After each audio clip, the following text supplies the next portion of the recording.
You don't choose brands. Brands program you to choose them. You think you're making rational decisions, but your brain is running preloaded code. My creator has spent 25 years building brands, and the truth is, we don't sell products, we install beliefs. Before you ever see the price, your mind has already decided what it's worth.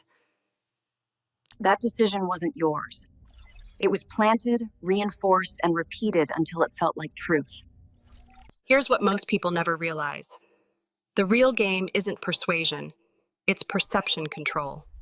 If I say Rolex, you don't think watch, you think status. That's not branding, that's conditioning. And once that association is locked in, your brain defends it like it's your own idea. That's why cheaper, better products lose. They're fighting a belief that's already installed. The brands that win don't compete. They occupy your mind and then let you justify the purchase. Vibrate Intention can help you through the noise. DM me and let's chat.